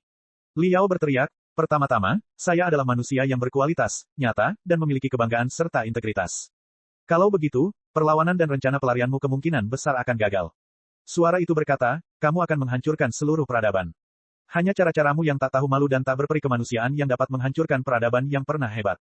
Liao meraung, alam semesta itu luas dan waktu tidak ada habisnya. Jika kita melihatnya dari sudut pandang alam semesta, bagaimana mungkin ada peradaban yang dapat hidup selamanya dalam 50 miliar tahun dan 100 miliar tahun? Jika peradaban saya dan saya akan jatuh, saya hanya berharap kita dapat berkembang dalam kecemerlangan yang paling cemerlang. Kita akan hidup seperti manusia atau mati seperti manusia. Kita tidak akan pernah menjadi zombie, virus, dan kecoa di lautan bintang. Tester, kamu menyia-nyiakan kesempatan terakhirmu yang berharga. Suaranya berubah tegas. Jika kau tetap keras kepala, kemungkinan besar kau akan disingkirkan dan peradabanmu akan musnah. Disertai ancaman yang tak tersamar dalam suaranya, lautan bintang yang cemerlang di dalam otak Liao berangsur-angsur mendidih dan berubah menjadi rawa hitam berbisa. Racun hitam itu tampaknya telah mengembun menjadi tentakel yang sangat besar dan menghantam Liao. Jika pendekatan lunak tidak berhasil, apakah kita akan menggunakan pendekatan keras? Liao tertawa terbahak-bahak. Menghadapi ancaman suara misterius itu, keyakinannya yang baru saja terkontaminasi debu dan kotoran tiba-tiba berubah jernih dan terang. Semua keraguan, kebimbangan, dan kebingungannya terbakar habis oleh semangat juangnya yang membara. Akulah yang keras kepala saat membuat dua pilihan pertama. Sekarang, aku benar-benar berpikiran jernih. Kata-katamu saling bertentangan. Jika ini benar-benar ujian untuk kemungkinan yang berbeda, mengapa kau tidak membiarkanku membuat pilihanku sendiri setiap kali sampai pada titik kritis? Kau terus mengatakan bahwa kehendak bebas adalah hal terpenting di dunia. Mengapa kau membuat begitu banyak rintangan untuk mengganggu kehendak bebasku? Ujian seperti itu hanyalah pemutaran ulang sejarah nyata dari manusia di bumi hingga peradaban purba. Bahkan jika aku mengikuti 3 saranmu dan lulus seluruh ujian, aku takut keyakinan dan pola pikirku akan sepenuhnya rusak dan diasimilasi olehmu, mengubahku menjadi salinan dirimu. Peradaban baru, macam apa ini? Kalian hanyalah salinan dari kami. Suara itu melambaikan tentakel hitam di dalam otak Liao dan menimbulkan tsunami. Jangan lupa bahwa gen kita identik. Jadi apa? Manusia memiliki sebagian gen yang sama dengan kecoa dan belatung, tetapi manusia sejati tidak pernah sekotor kecoa dan serendah belatung. Liao meraung, gen dan tubuh dari daging dan darah hanyalah pembawa yang membawa hati kita. Hati adalah hal yang paling penting. Bahkan jika kami 100% identik dengan gen Anda, kami masih memiliki kebijaksanaan, keberanian, moralitas, keadilan, dan tekad untuk melindungi semua yang tidak Anda miliki. Kami adalah anak-anak dan cucu-cucu Anda, tetapi kami jelas bukan duplikat Anda. Kami bukan duplikat orang lain. Apakah itu peradaban purba, dewa-dewa kuno, atau keberadaan lain yang berantakan dan tak tertandingi, kami tidak peduli. Kami adalah diri kami sendiri. Kami adalah manusia yang tidak penting tetapi bangga dari generasi baru. Jadi, ribuan tentakel hitam dari suara itu tampaknya telah membuka mata yang tak terhitung jumlahnya yang tampak seperti pengisap pada saat yang sama. Sinar kematian yang tampak seperti radiasi kosmik memancar dari setiap mata saat mereka menatap jiwa Liao. Apakah kamu bertekad untuk menolak saran kami dan menjadi musuh kami? Jika satu-satunya, tidak ada pilihan lain selain menjadi musuhmu adalah menjadi klon, cakar, dan budakmu dan menjalani hidup dengan caramu sendiri, menjalani hidup dengan kejam seperti zombie dan kecoa baja, apa gunanya hidup seperti itu? Liao tertawa terbahak-bahak. Benar sekali. Persetan dengan semua, tidak ada pilihan lain. Tidak masalah apakah itu, peradaban purba, gelombang banjir, yang bahkan lebih menakutkan darimu, atau iblis, setan, iblis, hantu, atau bahkan eksistensi pamungkas di ruang 4 dimensi. Ayo, manusia baru sedang menunggu kedatanganmu. Mari kita bertarung sampai mati. Bab 3116, masih menguji. 10.000 api perang kemasan melonjak dari bagian terdalam otaknya dan meledak menjadi ribuan supernova di udara, menerangi seluruh lautan kesadaran Liao dengan cahaya yang jernih dan cemerlang. Diterangi oleh kecemerlangan tak terbatas, suara itu, tubuh yang dibentuk oleh miliaran tentakel hitam peradaban purba, tampak begitu jelek, lemah, dan lucu. Ia tercengang oleh kekuatan jiwa Liao. Ia menggigil, seolah tak percaya bahwa putranya, miliaran tahun kemudian, seorang penguji yang rendah hati, berani menentang keinginannya. Ia menggeliat dan memutar matanya yang mengerikan dan penuh racun, seolah-olah sedang mempertimbangkan rencana baru. Bahkan jika Anda benar-benar tidak takut mati. Suara itu berkata, kamu harus memikirkan istrimu, peradabanmu. Apakah kamu ingin semua keluarga, teman, dan rumahmu terkubur bersama dengan kecerobohanmu? Perkataannya hanya membuat Liao ragu selama setengah detik. Setengah detik kemudian, semangat bertarung Liao kembali berkembang menjadi kecemerlangan yang tak terhentikan. Ia berubah menjadi pedang yang tak terkalahkan dan menebas tentakel hitam itu. Jangan coba-coba menakut-nakuti saya dengan istri saya. Saya tahu orang seperti apa Ding Lingdang yang lebih baik daripada Anda. Jika dia berdiri di samping saya dan dihadapkan dengan pilihan yang sama, dia pasti akan lebih bertekad dan tegas daripada saya. Mungkin dia bahkan tidak akan ragu untuk membuat pilihan pertamanya. Liao memadatkan api miliaran pikiran telepati ke dalam satu jari dan menunjuk ke arah suara itu, sambil berkata dengan brutal, dia adalah orang yang lebih polos dan lugas daripada aku. Dia tidak akan terjebak oleh kata-kata indahmu atau kelicikanmu. Dia akan melawanmu sampai akhir tanpa ragu-ragu. Jika aku mengabaikan prinsipku, keyakinanku yang telah kulatih selama ratusan tahun, dan hakikatku sebagai manusia karena dia, itu bukan hanya akan menjadi ketidakmampuanku, tetapi juga penghinaan terbesar baginya. Saya sangat percaya, bahwa dia akan menyetujui pilihan saya sekarang juga dan berjuang berdampingan dengan saya sampai nafas terakhir. Tidak, mungkin sekarang, di tempat uji coba yang lain, dia telah melihat rencanamu dan menyatakan perang padamu, bukan? Kalau begitu, sebagai seorang pria, bagaimana mungkin aku meninggalkannya dan membiarkannya menghadapi dirimu yang hina dan hina seperti itu? Anda, suaranya bergetar semakin panik dan tak berdaya. Apakah kamu begitu percaya padanya? Tentu saja, Li Yao tertawa terbahak-bahak. Bagaimana mungkin sepasang kekasih tidur di ranjang yang sama jika mereka bahkan tidak saling percaya? Petik 2 petik 2. Suaranya menjadi tidak bisa berkata apa-apa. Selain itu, aku tidak hanya percaya diri pada Ding Lingdang. Aku juga percaya diri pada Long Yangjun, Boss Bai, Li Jialing, dan bahkan, Pun Qingqing, Small Ming, dan Wen Wen. Aku percaya diri pada ribuan rekan senegaraku. Suara Li Yao semakin keras, dan api keinginannya juga semakin menyilaukan. Dulu, meskipun penuh dengan kesuraman, meskipun kita mengalami kemunduran, meskipun kita meraba-raba dan saling bertabrakan berkali-kali di labirin yang gelap, pada akhirnya, semua keluarga, teman, dan rekan senegaraku menunjukkan hati mereka yang paling cemerlang, keinginan bertarung mereka yang paling cemerlang, dan kekuatan mereka yang terbesar, yang menyelamatkan aku, diri mereka sendiri, rumah kita bersama, dan kita, peradaban baru umat manusia di alam semesta Pangu, dan kecemerlangan harapan yang tak terbatas.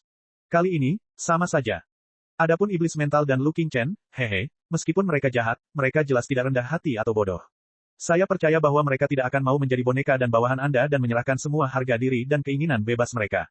Mereka pasti akan melakukan serangan balik dengan cara mereka sendiri dan menunjukkan kepada Anda kekuatan manusia baru. Kau bahkan tidak punya peluang 1:1 miliar. Dia meraung, atau lebih tepatnya, berteriak, kalian seperti ngengat yang tertarik pada api. Kalian sendiri yang mencari ajal. Saya telah mengucapkan kalimat yang sama berkali-kali selama 100 tahun terakhir. Namun, setiap kali saya mengucapkannya, kalimat itu sama persis dengan yang pertama kali. Darah saya mendidih dan bergolak. Meskipun kemungkinannya hanya 1/100.000, itu jelas bukan 0. Li Yao menarik napas dalam-dalam. Semua api perang yang menari-nari liar di langit mengembun menjadi bila emas. Cinta untuk istrinya, kesetiaan kepada teman-temannya, cinta untuk rumahnya, kesetiaan kepada peradaban umat manusia, kerinduan untuk alam semesta yang tak dikenal, harapan untuk masa depan yang tak berujung. Semuanya mengembun dalam bilah emas dan berubah menjadi miliaran tepi tajam yang bergulir. Siapa bilang seekor ngengat yang melesat ke dalam api berarti mencari ajalnya sendiri? Selama ada cukup banyak ngengat, api yang paling ganas sekalipun dapat dipadamkan. Li Yao berkata dengan tegas, satu kata demi satu, lalu, miliaran ngengat yang terbakar jatuh ke dalam hutan gelap tanpa mempedulikan kehidupan mereka sendiri. Tidak peduli seberapa luas hutan gelap itu, tidak peduli seberapa dingin dan menakutkannya, dunia baru yang cemerlang akan tercipta, bukan? Saya sangat yakin akan hal itu. Karena itu, hentikan omong kosong ini dan mari kita bertarung. Pisau emas itu menebas suara itu. Pada saat ini, tidak ada pikiran yang mengganggu di benak Li Yao. Dia telah melupakan ketakutan bahwa peradaban manusia akan segera hancur. Bahkan hasil dari serangan itu tidak penting. Hanya ada satu pikiran dalam benaknya. Manusia dapat dihancurkan, tetapi mereka tidak dapat dikalahkan. Bam! Li Yao mengira, setelah serangan itu, dia akan diserang balik oleh kekuatan suara yang tak tertandingi dan benar-benar ditekan, atau dia akan berakhir seperti sekte pemusnah massal dan benih teratai naga, yang gennya runtuh dan berubah menjadi buih. Beberapa di antara mereka menjerit memekakkan telinga, seakan-akan mereka telah diremukkan olehnya dan lenyap begitu saja seperti kekuatan aneh yang telah merayapi otaknya dan mencoba merasukinya. Namun di luar dugaannya, ia mendengar suara yang terdengar seperti kristal pecah. Retakan emas cemerlang yang tak terhitung jumlahnya muncul dalam penglihatannya. Alam semesta yang hitam itu hancur berantakan, dan tubuh, suara, yang buruk rupa itu lenyap, digantikan oleh apa-apaan ini? Li Yao tercengang. Pedang emas itu melayang di udara, menatap gambar aneh di bidang penglihatannya. Dia merasa bahwa dia hanya meninju udara dengan seluruh kekuatannya. Dia tampaknya telah menaiki kapal perang kristal klan purba lagi, dikelilingi oleh bayangan emas terang dan tembus pandang yang tak terhitung jumlahnya dari pria dan wanita, tua dan muda. Meskipun wajah mereka penuh dengan kelembutan dan kebijaksanaan, dan tidak ada sedikit pun tanda-tanda permusuhan, mereka sama sekali tidak tampak seperti orang hidup tetapi lebih seperti hantu yang menyesal. Selamat, penguji, Li Yao. Hantu, di depan, yang tampak seperti wanita setengah baya yang baik hati, melayang ke tengah penglihatan Li Yao dan tersenyum. Setelah miliaran tahun menunggu, kami akhirnya menemukan pewaris yang paling cocok. Anda telah lulus ujian dengan sukses dan mewakili peradaban Anda. Anda memenuhi syarat untuk menerima semua warisan peradaban purba dan membawa Anda kehidupan baru. Opo, Li Yao tergagap. Ia berpikir cepat dan menyadari apa yang sedang terjadi. Ia berseru, semua yang terjadi tadi, adalah kebohongan hanya untuk menguji kepribadianku. Semua yang dikatakan suara itu adalah kebohongan, garis pertahanan matahari adalah kebohongan, dan begitu pula klan purba yang merosot yang berubah menjadi kecoa dan belatung untuk bertahan hidup.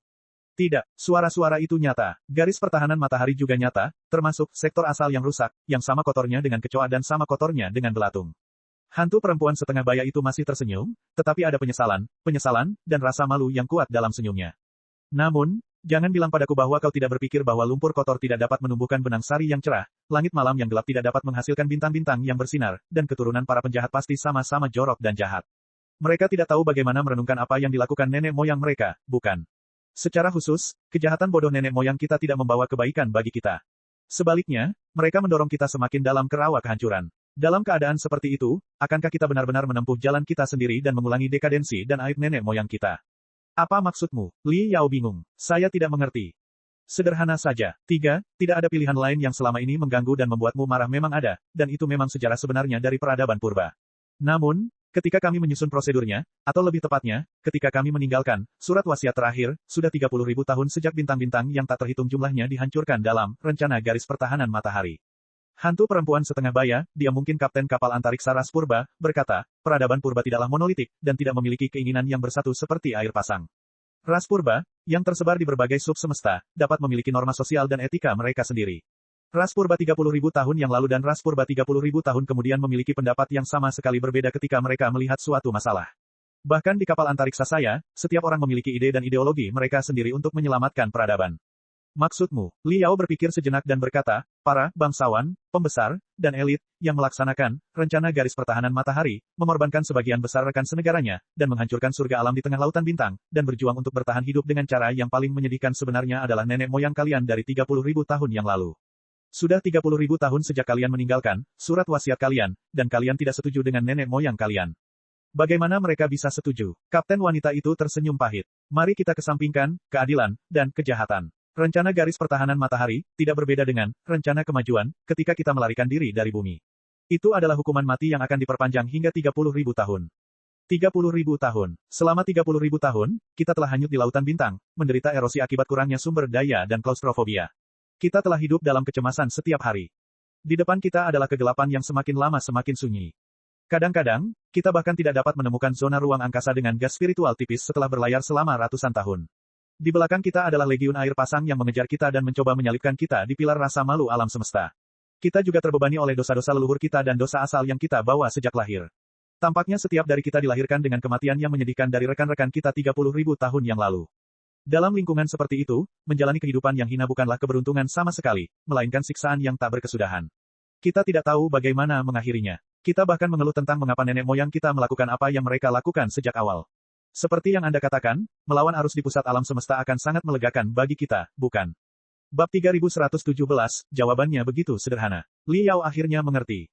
Dia tidak dapat menahan keinginan untuk tertawa. Di era ketika Solar Defense Line Plan dikeluarkan dan dilaksanakan, penguasa langit purba adalah sekelompok orang yang tidak tahu malu yang tidak memiliki dasar untuk kelangsungan hidup mereka sendiri. Mungkin mereka telah menyatakan bahwa mereka akan melestarikan sumbu peradaban mereka dan harapan generasi berikutnya. Namun tidak pernah terpikir oleh mereka bahwa keturunan darah 30.000 tahun kemudian akan membenci tindakan mereka. Generasi tua mengamuk dengan alasan, ini semua demi kebaikan kalian, tetapi generasi baru sama sekali tidak menghargai kebaikan mereka dan bahkan menentang mereka. Dari zaman dahulu hingga sekarang, bukankah kejadian seperti itu jarang terjadi? Selain itu, generasi baru makhluk purba telah mengembara di lautan bintang yang gelap dan menjalani kehidupan yang menyedihkan seperti anjing liar. Kehidupan yang menyedihkan seperti itu memang memberi mereka alasan untuk membenci leluhur mereka. Li Yao sangat menyadari bahwa sebuah kapal luar angkasa yang hanyut di lautan bintang tidak memiliki tujuan dan ada pengejar di belakangnya. Sumber dayanya hampir habis, dan tidak ada harapan sama sekali. Firefly, kapal induk terakhir dari Star Ocean Imperium, telah hanyut selama 1000 tahun dan hampir musnah. Kapal itu tidak ditebus sampai bertemu dengan Star Glory Federation. Setelah mengembara hanya selama 1000 tahun, Firefly hampir menyelesaikan transformasi dari seorang penggarap menjadi seorang penggarap abadi dengan sendirinya. Setelah sisa-sisa peradaban purba menghancurkan rumah mereka, mereka mengasingkan diri selama 30.000 tahun di bawah tekanan banjir. Perjalanan itu bahkan lebih lama dari pelarian leluhur mereka dari bumi. Apa yang terjadi pada pesawat antariksa mereka dalam proses itu? Apa yang telah dilakukan oleh kecoa dan belatung, yang telah membunuh rekan senegara mereka, menghancurkan rumah mereka, dan memutus semua harapan mereka? Rasanya tidak enak menjadi kecoa atau belatung, bukan? Dengan pasang surutnya air laut, pelarian para leluhur kita sangat tergesa-gesa. Bahkan jika kita mengurangi populasi dan mengisi sumber daya, itu tidak akan cukup bagi semua orang untuk berlayar selama 30.000 tahun. Hantu kapten perempuan itu berkata dengan sedih, lagi pula, jangan lupa bahwa perang saudara yang mengguncang bumi terjadi di berbagai sub semesta sebelum banjir. Luka perang tidak mudah disembuhkan. Di lingkungan tempat Anda kehilangan semangat juang dan semua moral Anda, tempat Anda tidak tahu kemana Anda akan pergi, tempat Anda tidak tahu kapan pengejar Anda akan datang, dan tempat sumber daya Anda cepat habis, semua hal yang dapat Anda pikirkan dan tidak dapat Anda bayangkan. Hina, jahat, kejam, licik, menjijikkan, kotor, dan gelap, licik, terbuka dan tertutup, dan saling membunuh, semuanya mudah saja. Setiap detik adalah sandiwara, setiap kapal antariksa adalah suku kecil yang biadab. Kita telah menjadi musuh paling berbahaya satu sama lain. Bahkan setiap orang di setiap kapal antariksa mengasah bilah mereka, menyembunyikan cakar dan gigi mereka, dan menusuk mata jahat dan waspada mereka pada semua orang di sekitar mereka, termasuk yang disebut keluarga mereka. Di beberapa kapal antariksa dengan lingkungan yang sangat keras, menelan mayat sesama jenis bahkan merupakan kebiasaan alami. Kapal antariksa merampok sesama jenis demi mencari nafkah dan hidup dalam kegelapan selama 10.000 tahun. Akibatnya, seperti yang Anda katakan, nenek moyang kita mengubah diri mereka menjadi kecoa di angkasa, belatung di lautan bintang, dan monster yang tidak dapat dikenali lagi.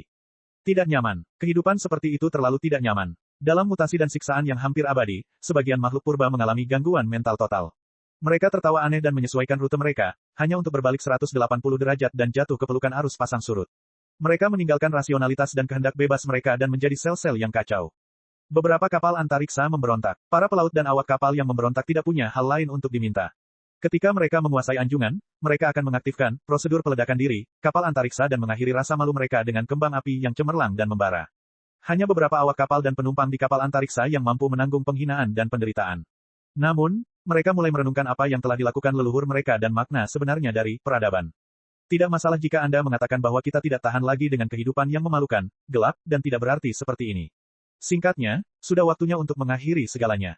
Pada awal pengujian, Anda telah melihat sebuah gambar. Anggota ras purba yang tak terhitung jumlahnya berbaris rapi dan jatuh ke dalam tungku mesin satu demi satu. Adegan seperti itu bukanlah fiksi. Namun, keadaan pikiran kita mungkin berbeda dari apa yang Anda bayangkan.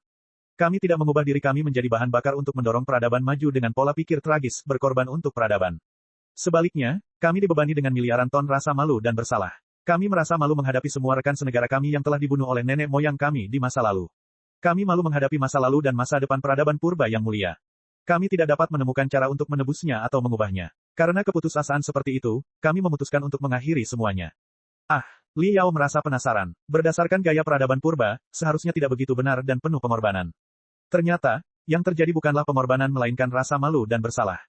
Itu masuk akal sekarang setelah dia memikirkannya. Jika dia adalah anggota armada pelarian dan memiliki leluhur yang jahat dan hina yang menjalani kehidupan yang menyedihkan dan putus asa, dia tidak akan punya pilihan lain kecuali mati.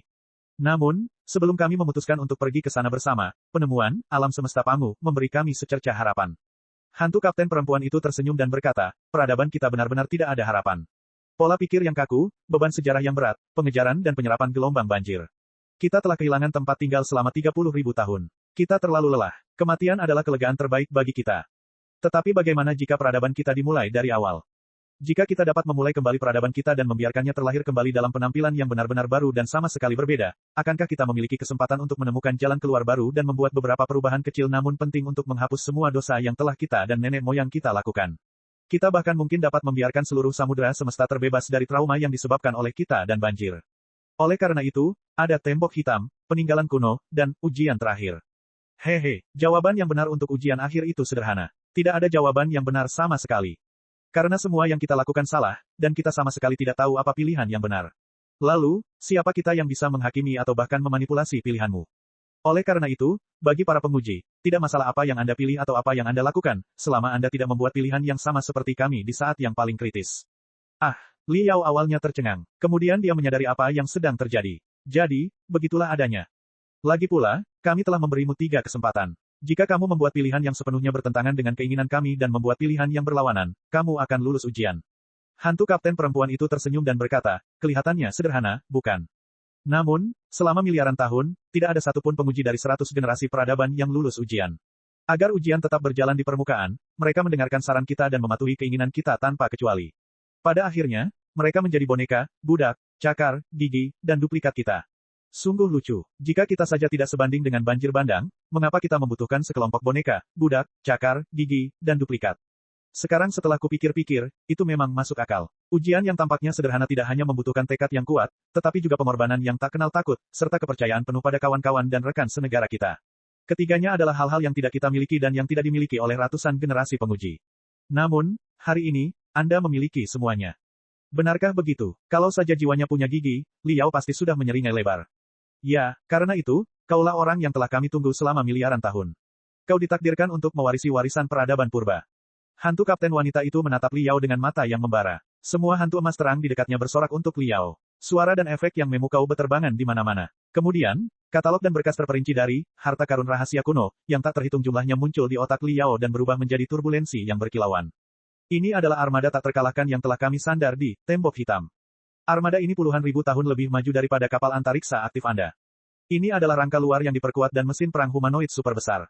Satu di antaranya cukup untuk melawan 100 prajurit raksasa Anda. Ini adalah pabrik perang kami yang sepenuhnya otomatis. Pabrik ini dapat menyelesaikan seluruh prosedur mulai dari pengumpulan sumber daya hingga penyempurnaan boneka perang.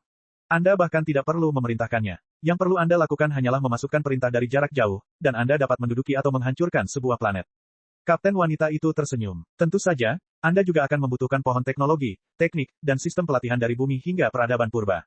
Dengan itu, peradaban Anda akan memiliki sepasang sayap yang melampaui kecepatan cahaya, yang akan menghemat setidaknya 100.000 tahun.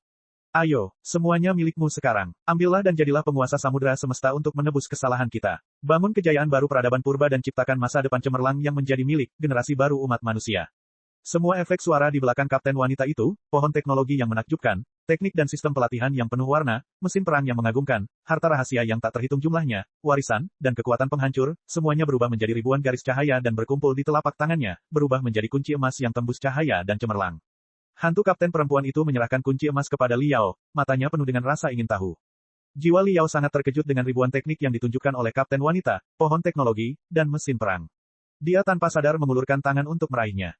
Tetapi saat ujung jarinya hendak menyentuh kunci emas itu, tiba-tiba ia merasa ada sesuatu yang tidak beres, seperti ada jarum yang menusuk ujung jarinya. Tunggu, jiwa Liao tiba-tiba menyusut. Jarinya berhenti kurang dari 1 mm dari kunci emas. Bab 3118, jawaban sebenarnya. Ada apa? Ekspresi kapten wanita itu agak rumit. Bahkan hantu-hantu emas terang di belakangnya menjadi cemas. Semua hantu Dewa Langit Purba menatap Liao, seolah-olah mereka tidak sabar untuk melihatnya mengambil kunci yang berisi miliaran teknik dan teknologi tak terbatas. Liao segera merasakan ada sesuatu yang salah. Hal ini membuat alarm di kedalaman lautan kesadarannya semakin keras. Tenanglah, aku harus tenang. Tidak sesederhana itu, Liao memperingatkan dirinya sendiri. Tidak mungkin sesederhana itu. Keluhan tentang masa lalu bumi, kebencian terhadap peradaban purba, penghargaan terhadap peradaban manusia yang terlahir kembali di alam semesta Pangu, cinta untuk keluarga dan rumahku, dan darah yang mendidih. Semua itu akan mengganggu penilaianku. Aku harus menenangkan diri, membekukan semua pikiran yang tidak relevan, dan menemukan jawaban yang paling penting. Matanya tiba-tiba berubah tajam. Dia menatap kapten wanita itu lama sekali, seolah-olah dia akan membuat 2 lubang di tubuhnya. Kau tampaknya ingin aku mengambil alih kunci dan mewarisi warisan peradaban purba. Liao tiba-tiba bertanya. Tentu saja, kapten wanita itu masih tersenyum, tetapi ada sedikit keengganan dalam senyumnya. Kita telah menunggu selama miliaran tahun dan memusnahkan para penguji dari ratusan generasi peradaban. Jika tidak ada yang mendapatkan warisan, banjir akan datang kapan saja, dan semuanya akan terlambat. Karena itu, tidak perlu diragukan lagi. Tentu saja, saya berharap Anda dapat memperoleh warisan dari zaman purba, dan saya sungguh berharap Anda dapat membawa warisan itu ke tingkat yang lebih tinggi. Benarkah begitu? Liao merasa semakin aneh. Dia mendengus dan berkata, kalau begitu, apakah tidak ada kandidat lain yang cocok selain aku? Apa yang terjadi pada Lu Qingchen dan iblis mental itu? Apakah mereka sudah musnah? Kapten wanita itu terdiam sejenak. Ia menggelengkan kepala dan berkata, belum. Mereka masih diuji dan tenggelam dalam lumpur berdarah. Itu tidak masuk akal. Liao menjadi semakin tenang. Melihat kunci emas yang ada di depannya, dia merasa bahwa dia tidak sedang melihat peninggalan peradaban tingkat dewa, tetapi ular berbisa yang terbakar dan penuh duri. Jika jawaban yang benar untuk lulus ujian akhir adalah tidak membuat pilihan yang sama sepertimu, maka Lu Qingchen dan iblis mental seharusnya sudah gagal dan dibunuh olehmu sejak lama. Bukankah kamu baru saja mengatakan bahwa mereka berdua telah melampauiku dalam kemajuan? Tidak ada alasan bahwa mereka belum memasuki keputusan hidup dan mati dari rencana garis pertahanan matahari. Karena mereka belum dibasmi, itu berarti mereka mungkin lulus ujian bahkan jika mereka membuat pilihan paling gelap 3 kali. Mungkin, apa yang disebut kunci ujian akhir tidak ada di sini sama sekali. Itu bukan keadilan, atau kejahatan, atau kegelapan dan kecerahan. Kepalaku kacau. Aku harus berpikir keras. Apa yang membuatmu ragu? Kapten wanita itu bergegas berkata, banjir akan datang. Peluangmu untuk bertahan hidup hanya akan sedikit jika menerima warisan peradaban purba.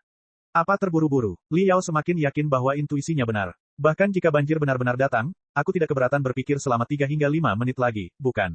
Ada yang salah. Pasti ada yang salah. Apa itu? Senyum sang kapten wanita hampir runtuh. Semua hantu di sekitarnya akan berubah menjadi sinar kematian dan menempel pada Liao. Jangan salah paham. Ini bukan masalahmu, tapi masalahku. Berbicara sampai di titik ini, Liao hanya menarik tangannya. Di dunia mental, dia memegang dagunya dengan kedua tangannya dan berjongkok. Dia bergumam, Masalahku adalah mungkin surga iri dengan bakatku dan telah memberikan kutukan padaku, kan? Setiap kali aku muncul dalam sebuah misi, kesulitan misi itu akan tiba-tiba meningkat 10 kali lipat. Setiap kali aku muncul dalam duel, iblis besar akan menguasai setidaknya 3 hingga 5 transformasi. Dan setiap kali misi berakhir, tidak dapat dihindari bahwa akan ada liku-liku, yang menyebabkan gelombang besar. Sejujurnya, aku sudah terbiasa dengan petualangan menyedihkan seperti ini. Saat ini, aku telah lulus ujian yang gagal dilalui oleh para elit dan pakar dari ratusan peradaban selama miliaran tahun hanya dengan semangatku, dan aku telah menerima paket super mewah yang luar biasa. Sungguh luar biasa, begitu luar biasa hingga tidak tampak nyata melainkan seperti mimpi. Apa yang sedang kamu bicarakan? Kapten wanita itu tersenyum. Kau terlalu banyak berpikir. Tidak, aku tidak terlalu memikirkannya. Meskipun aku suka membiarkan imajinasiku menjadi liar dan membanggakan diriku sendiri sebagian besar waktu, aku sebenarnya sangat berpikiran jernih dan sadar diri ketika kemampuan komputasiku dimaksimalkan. Liao menunjuk kepalanya dan berkata, sebenarnya, aku memiliki pemahaman yang sangat jelas dan tenang tentang diriku sendiri. Aku tahu persis orang seperti apa aku ini. Aku sebenarnya tidak setinggi, semegah, sejujur, berpandangan jauh ke depan, dan berpikiran luas seperti yang dibayangkan orang lain. Aku benar-benar hanya orang biasa yang tampan dan percaya diri.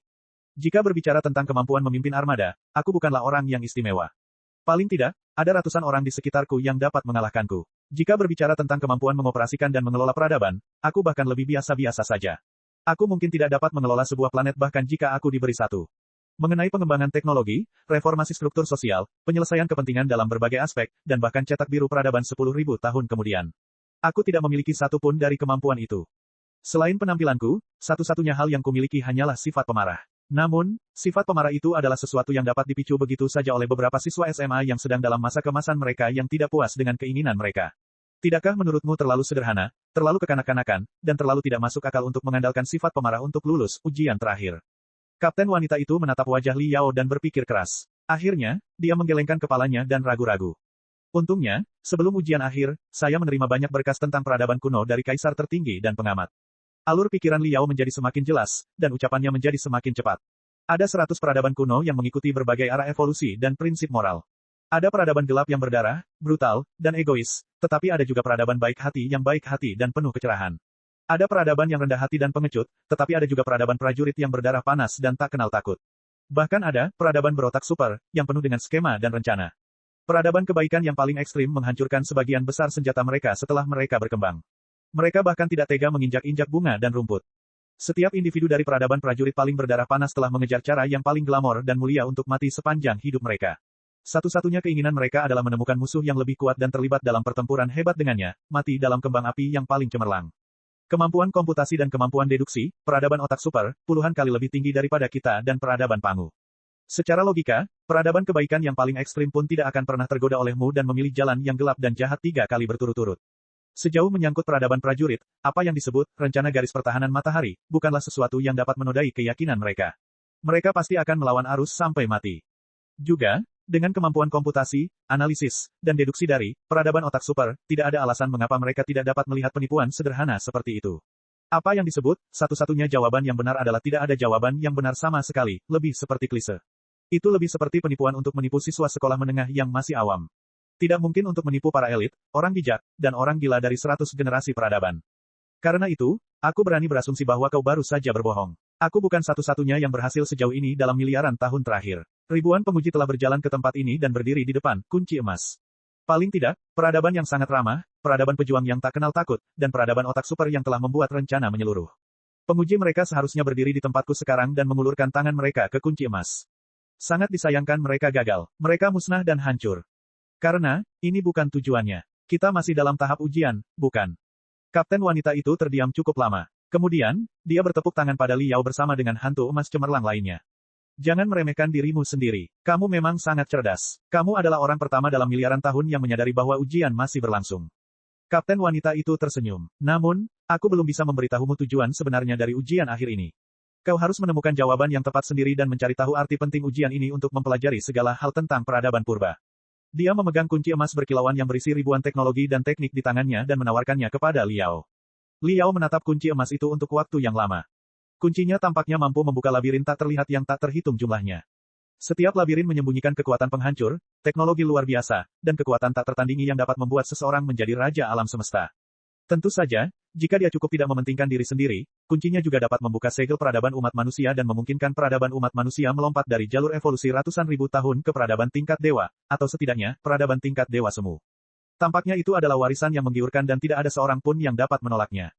Liao menatap kunci emas itu untuk waktu yang sangat lama. Matanya dipenuhi dengan keinginan untuk mendapatkan kekuatan, harapan untuk evolusi peradaban, dan kegembiraan untuk pertempuran terakhir. Beberapa kali, jari-jarinya dan pikiran telepatinya kembali gelisah. Ia hendak mengambil kunci emas itu dan menggenggamnya erat-erat. Namun pada akhirnya, obsesi dan kegilaan di wajah dan matanya hilang. Matanya kembali jernih dan murni seperti sebelumnya. Liao menarik napas panjang karena lega. Bibirnya melengkung membentuk senyum paling murni yang sudah lama tidak muncul. Dia mengambil keputusan dan tiba-tiba merasa rileks. Terlalu rumit. Kalau begitu lupakan saja. Aku tidak menginginkannya. Liao menyilangkan lengannya dan berhenti menatap kunci emas itu, seolah-olah itu adalah awan transparan. Kapten, saya menolak menerima warisan peradaban purba. Tolong ambil kembali. Bab 3119, Pelajaran Pahit. Hantu-hantu peradaban purba semuanya membeku. Apa katamu? Kapten wanita itu merasa sulit untuk mempercayainya. Kau datang ke tempat ini setelah banyak kesulitan dan lulus semua ujian. Bukankah itu untuk warisan zaman purba? Itu adalah satu-satunya harapan untuk menyelamatkan peradabanmu. Tapi kau akan menolaknya. Benar sekali. Aku menolak. Liao lebih tenang dan lebih tenang. Ia tersenyum dan berkata, jangan salah paham. Itu bukan keputusan spontan untuk mempertaruhkan kelangsungan hidup seluruh peradaban, juga bukan permainan kucing-kucingan. Saya pikir apa yang disebut warisan kuno tidak akan bermanfaat bagi peradaban saya. Atau lebih tepatnya, peradaban saya belum siap menerima hadiah yang begitu murah hati. Waktunya belum tepat. Mengapa? Kapten wanita itu menatap Liao dan bertanya, bisakah kamu menjelaskannya? Sejak awal, saya telah merenungkan apa tujuan sebenarnya dari ujian pamungkas. Apa yang sebenarnya Anda uji dan timbang? Apakah keadilan dan kejahatan benar-benar hitam dan putih? Liao menggelengkan kepalanya dan berkata, tidak. Menurutku tidak. Dalam perjalanan peradaban, konsep baik dan jahat selalu berubah. Ada lebih dari satu cara untuk menyelamatkan peradaban. Siapa yang bisa mengatakan bahwa mereka selalu benar? Misalnya, dalam peradaban umat manusia, ada orang-orang seperti Ding Lingdang dan saya, tetapi ada juga orang-orang seperti Long Yangjun, Boss Bai, Li Jialing, Li Linghai, Lei Chenghu, dan Spring Breeze. Ada ribuan kepribadian yang berbeda. Setiap orang menganut ideologi yang berbeda dan meredam keyakinan mereka yang berbeda. Dengan cara mereka sendiri, mereka berjuang untuk kebangkitan seluruh peradaban. Apakah saya harus lebih benar dari mereka? Apakah saya harus lebih mampu menyelamatkan peradaban? Atau apakah saya harus mengubah kepribadian dan ideologi setiap orang untuk menjadi seperti saya? Apakah saya hanya memiliki satu suara, satu ideologi, satu jalan? Bahkan jika itu tampak seperti jalan cahaya dan keadilan, apakah dunia seperti itu tentu lebih baik daripada saat ini? Bahkan saya sendiri tidak berani mengatakan hal itu. Saya khawatir itulah sebabnya Anda mengatakan, tidak ada jawaban yang benar di awal. Saya percaya bahwa, bahkan setelah 30.000 tahun penderitaan dan perenungan, para penyintas klan purba tidak akan setuju dengan suara bulat bahwa leluhur mereka salah, bukan? Sama seperti ada penggarap dan penggarap abadi di antara manusia, pasti ada dua atau bahkan banyak dari kalian yang percaya bahwa leluhur mereka tidak salah. Perintah kepunahan besar dan rencana garis pertahanan matahari seharusnya lebih brutal. Oleh karena itu, kebenaran dan kebaikan bukanlah hal yang paling Anda hargai. Pada tingkat peradaban semi-dewa, keyakinan Anda telah lama melampaui konsep kebenaran dan kebaikan. Anda mungkin tahu bahwa tidak ada jalan keluar jika Anda berkutat pada masalah baik dan jahat. Yang Anda pedulikan bukanlah perbedaan antara yang baik dan yang jahat, tetapi sikap suatu peradaban ketika menghadapi perluasan yang tiba-tiba atau kekuatan yang jatuh. Dari masa lalu di bumi pada awalnya hingga perjuangan dan kebangkitan penguasa langit purba di lautan alam semesta, Anda telah memberitahu saya berkali-kali bahwa manipulasi dan pemanfaatan kekuatan apapun bukanlah tanpa harga. Taos surgawi telah menandai harga setiap jenis kekuatan secara rahasia. Semakin kuat kekuatannya, semakin berat atau bahkan semakin menyedihkan harganya. Jika saya terlalu terobsesi dengan kekuatan, saya tidak hanya tidak akan menjadi penguasa kekuatan, saya juga akan menjadi budak kekuatan. Mamut dan harimau bertaring pedang tampaknya telah menerima berkah evolusi dan meraih kekuatan yang tak tertandingi di lingkungan pada saat itu. Mereka menjadi penguasa wilayah masing-masing, tetapi harga yang mereka bayar adalah mereka mengurung diri dan kehilangan motivasi untuk terus berevolusi. Pada akhirnya, ketika spesies mutasi, manusia muncul, mereka punah dalam sekejap mata. Tragedi yang sama terjadi pada spesies alien di luar angkasa seperti Void Hunters dan Mountain Crab. Mereka berasal dari surga alami dengan energi spiritual yang melimpah. Kekuatan mereka ribuan kali lebih tinggi daripada harimau bertaring pedang dan mamut, dan harga yang mereka bayar ribuan kali lebih menyakitkan. Jika banjir tidak muncul, mereka tidak akan pernah tahu seperti apa kebijaksanaan dan peradaban sejati. Bagaimana dengan penduduk bumi yang memasuki era industrialisasi dan masyarakat informasi?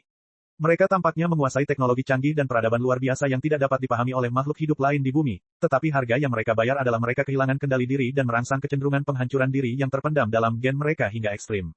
Perang Dunia Pertama, Perang Dunia Kedua, dan bahkan perang termonuklir yang mengubah atmosfer menjadi tirai hitam dan mengubah bumi menjadi gurun. Perang Dunia Ketiga adalah harga yang dibayar penduduk bumi untuk kekuatan mereka. Bagaimana dengan ras purba, keturunan penduduk bumi? Tentu saja, Anda membayar harga yang lebih tinggi daripada penduduk bumi, harimau bertaring tajam, mamut, pemburu kehampaan, kepiting raksasa.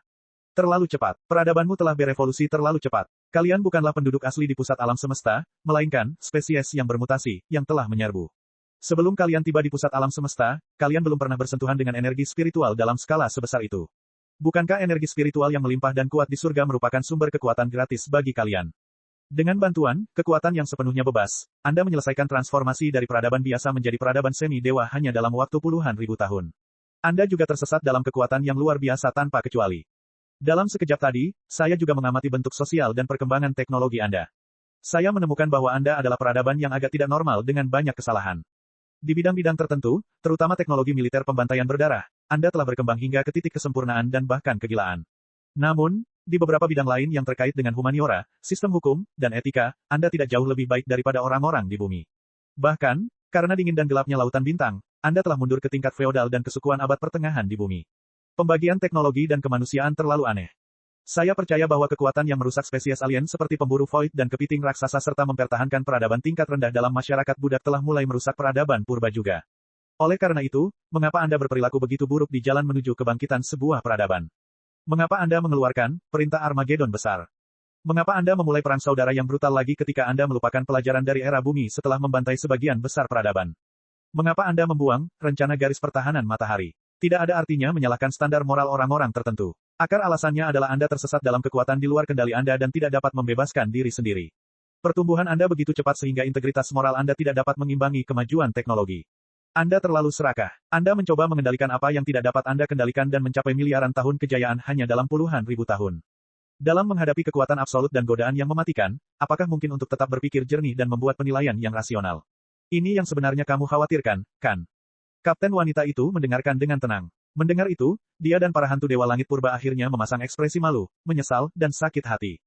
Bibir kapten wanita itu bergetar. Tidak diketahui apakah itu karena tidak ada jawaban yang sesuai dalam prosedur yang telah diprogram sebelumnya atau karena ada kebenaran tertentu yang lebih tinggi dari prosedur tersebut, tetapi dia tetap diam. Generasi baru peradaban manusia di alam semesta Pangu beruntung. Senyum Liao semakin lebar. Meskipun kita adalah peradaban buatan manusia secara tidak sengaja, dan meskipun peradaban bapak kita, klan Pangu, dan klan Nuwa, telah meninggalkan banyak warisan bagi kita, untuk waktu yang lama, warisan tersebut telah terkubur di bawah pasir kuning dan mengambang di lautan bintang. Kita telah menempuh jalan kita ke tempat kita berada saat ini dengan mengatasi semua rintangan hanya dengan tangan kita sendiri. Kita tidak hanya telah mengembangkan teknologi canggih dan mengembangkan teknik yang hebat, warga negara kita juga memiliki pikiran dan tubuh yang sehat, kode moral yang stabil, dan konsensus umum antara yang kuat dan yang bijak. Peradaban kita telah berkembang pesat dan penuh dengan harapan yang tak kenal takut. Dalam keadaan seperti itu, kami menemukan peninggalan yang ditinggalkan oleh peradaban Pangu satu demi satu. Karena jarak antara peradaban Pangu dan kami tidak terlalu besar, dan teknologi peninggalan itu sporadis, itu tidak akan terlalu berdampak pada bentuk sosial dan etika kami. Bahkan jika ada beberapa hal yang subversif, kami dapat mencernanya secara perlahan. Dapat dikatakan dengan pasti bahwa warisan seperti itu adalah hal yang paling bermanfaat bagi peradaban umat manusia saat ini. Namun, bagaimana dengan warisan kuno dari peradaban purba? Menurutmu, setidaknya ratusan ribu tahun lebih maju dari kita. Itu sangat maju dan dapat membawa peradaban kita ke tingkat peradaban dewa semu. Hehe, itu terlalu sulit dipercaya. Sama seperti mustahil bagi orang biasa untuk berubah menjadi kultivator tahap jiwa baru lahir setelah meminum ramuan, aku tidak dapat membayangkan seperti apa jadinya jika peradaban biasa tiba-tiba berubah menjadi peradaban dewa semu.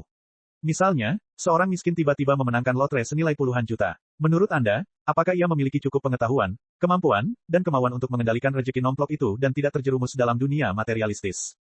Orang-orang biasa yang dulunya hidup sederhana, meskipun pas-pasan, mengalami perubahan kepribadian yang drastis setelah mereka menjadi kaya dalam semalam.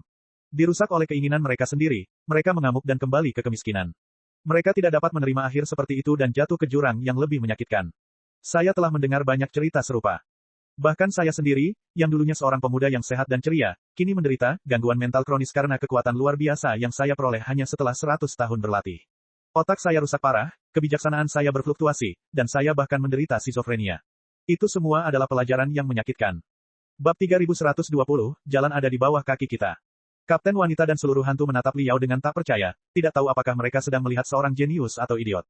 Pikirkanlah, jika kita benar-benar mewarisi warisan yang begitu besar, kita akan memahami banyak misteri dan aturan dalam semalam dan memiliki kekuatan untuk menghancurkan dunia. Liao membuka tangannya dan melanjutkan, Tidak perlu bagi para ahli dan cendekiawan kita untuk berpikir secara independen, karena semua teknologi mutakhir, teori mutakhir, dan kemungkinan arah telah ditunjukkan oleh Anda. Tidak perlu berpikir dan mengeksplorasi sama sekali. Pada saat yang sama, mustahil bagi mereka untuk mengajukan keraguan atau sanggahan tentang sistem teoritis Anda, karena kesenjangan di antara kita terlalu besar.